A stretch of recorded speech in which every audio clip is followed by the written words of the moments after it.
Movie की starting में हम गोसिया को देखते हैं। वो शहर से दूर एक छोटी सी गांव में रहती है। गोसिया बहुत ही ज्यादा सुंदर होती है। गोसिया अभी अभी जवानी की उम्र को पहुंची थी और उसका कोई भी दोस्त नहीं होता है, इसीलिए उसे शारीरिक सुख के बारे में कुछ भी मालूम नहीं था। उसे यह भी मालूम नहीं था कि गुफा में उंगली करके मजे भी किए जा सकते हैं। इसके बाद हम गोसिया की माँ को देखते हैं। फैमिली में बस ये दोनों ही होते हैं। अगली सुबह उठकर गोसिया तबेले में जाती है। इसके बाद वह उन गायों को चराने जंगल की ओर ले जाती है। जंगल में गायों को चरने के लिए छोड़कर गोसिया वहीं बैठकर कुत्ते के साथ टाइम पास करने लगती है। इसके बाद वह अपने सारे कपड़े उतारकर पास के ही एक झील में नहाने लगती है। लेकिन अचानक उसे यह एहसास होता है जैसे कोई छुपकर उसे देख रहा हो। इधर उधर देखने पे जब उसे कोई भी नहीं मिलता तो वो सोचती है शायद ये उसका वहम होगा। इसके बाद गोसिया वहीं पर लेटकर खुले आसमानों का मजा लेने लगती है, लेकिन तभी उसके ऊपर किसी की परछाई दिखाई देती है। गोसिया ने भी परछाई को महसूस कर लिया था। इसी एहसास के कारण वो रात में ठीक से सो भी नहीं पाती। उसकी माँ उसे देर रात तक जागता देख उसे ऐसा करने की वजह पूछती है, लेकिन गोसिया अपनी माँ को ठीक से जवाब नहीं देती क्योंकि वो अपने शरीर में होने वाले बदलाव को लेकर परेशान थी और ये बात अपनी माँ को बताने में उसे शर्म आ रही थी।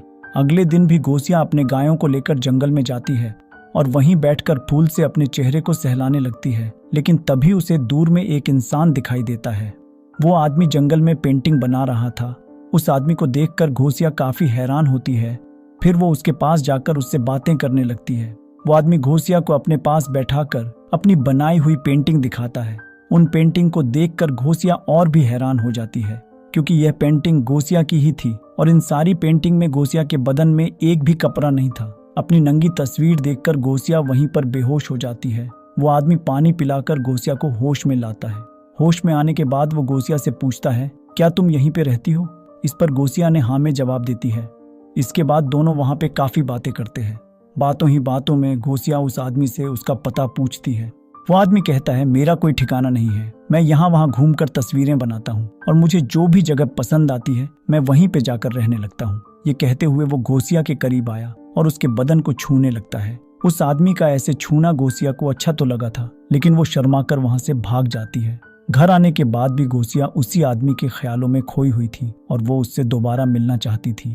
वो उसके उसी टच को महसूस करना चाहती थी। अगले दिन गोसिया फिर से उसी जगह पे जाती है और अपने कपड़ों को नीचे करके वहीं पे बैठ जाती है क्योंकि वो चाहती थी वो आदमी उसे फिर से टच करे। लेकिन वो आदमी गोसिया को कहीं पर दिखाई नहीं देता है। लेकिन थोड़ी ही देर बाद गोसिया को उस आदमी की आवाज सुनाई देता है। आवाज सुनकर गोसिया उस आदमी के पास पहुंच जाती है। वो आदमी झाड़ियों में बैठकर तस्वीर बना रहा था। गोसिया के पास आने पर वो गोसिया से कहता है, मैंने देख लिया था तुम मुझे ढूंढ रही थी और इसलिए मैंने तुम्हें आवाज लगाया था। यह कहते हुए वो गोसिया को तस्वीर दिखाता है। उन पेंटिंग को देखकर गोसिया को बहुत अच्छा लगता है। फिर गोसिया उससे पूछती है, तुम बस मेरी ही तस्वीर क्यों बनाते हो और वो भी बिना कपड़ों की? यह सुनकर वो आदमी गोसिया से कहता है, तुम बहुत खूबसूरत हो, तुम्हारा चेहरा, तुम्हारा बदन और तुम्हारे हाथ भी बहुत सुंदर हैं। इसके बाद वह गोसिया से कहता है, क्या तुम जानती हो तुम्हारा जवान शरीर तुमसे क्या चाहता है? इस पर गोसिया कहती है, नहीं, मैं इन सब के बारे में कुछ भी नहीं जानती। ये सुनकर वो आदमी गोसिया को उसी की एक तस्वीर दिखाता है। इस तस्वीर में गोसिया के बदन पे एक भी कपड़ा नहीं था। ये तस्वीर गोसिया को बहुत पसंद आती है। वो कहती हैं, मुझे हमेशा से लगता था जैसे कोई छुपकर मुझे देख रहा हो, क्या वो तुम ही थे? इस पर वो आदमी हाँ में जवाब देता है। इसके बाद वो गोसिया से अपने सारे कपड़े उतारने के लिए कहता है। ये सुनने के बाद गोसिया अपने सारे कपड़े उतार देती है। फिर वो आदमी गोसिया को पीछे से छूना शुरू करता है और छूते हुए उसके आगे तक पहुंच जाता है। इसके बाद वो धीरे धीरे अपने हाथ को गोसिया के टांगों के बीच में ले जाता है और वह वहां पे सहलाने लगता है। ये चीज गोसिया को बहुत ही अच्छी लगती है। इसके बाद वह आदमी अपनी उंगलियों को गोसिया की गुफा में डाल देता है। क्योंकि यह सब कुछ गोसिया के लिए पहली बार था, इसलिए वह अपने आप को कंट्रोल नहीं कर पाती है और देखते ही देखते दोनों वहीं पर शुरू हो जाते हैं। इस आदमी से मिलकर गोसिया बहुत खुश थी। उसकी जिंदगी मानो बदल सी गई थी। उसकी रात में होने वाली बेचैनी भी अब खत्म हो गई थी। अब तो वो अपनी गुफा में उंगली डालना भी सीख गई थी और इसी कारण उसकी गर्म आवाजें सुनकर उसकी माँ को उस पे शक होने लगता है। अब गोसिया को उस आदमी से प्यार होने लगा था और दोनों अब दिन में कई बार एक दूसरे के करीब आते हैं और एक दूसरे के शरीर के प्यास को शांत करती। सोते जागते गोसिया बस उसी के ख्यालों में डूबी रहती।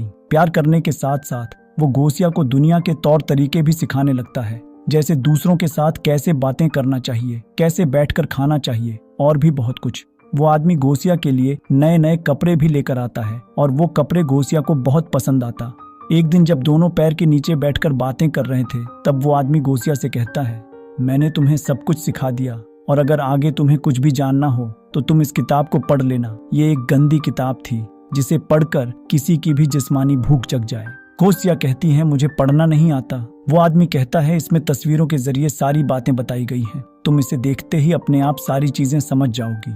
बातें करने के बाद दोनों प्यार करने लगते हैं, लेकिन दूर से कुछ बच्चे उन्हें देख लेते हैं। बच्चों को देखकर गोसिया घबरा जाती है, लेकिन वो आदमी गोसिया को उन पर ध्यान न देने के लिए कहता है। इसके बाद गोसिया वो किताब लेकर घर आ जाती है और घर आकर उसमें बनी तस्वीरों को देखने लगती है। इसी बीच उसे अपनी माँ की आवाज सुनाई देती है और वो किताब को छुपा लेती है, लेकिन गोसिया की माँ यह समझ जाती है वो उनसे कुछ छुपा रही है। माँ के पूछने पर गोसिया कहती है, ये किताब मुझे जंगल में पड़ी हुई मिली थी। इस पर उसकी माँ उसे डांटते हुए कहती है, झूठ मत बोलो, मुझे पता है तुम वहाँ रोज किसी आदमी से मिलती हो। गोसिया अपनी माँ की बातों का इनकार कर देती है, लेकिन उसकी माँ उसे डांटते हुए कहती है, अगर तुम पेट से हो गई तो मैं तुम्हें नहीं छोड़ूंगी।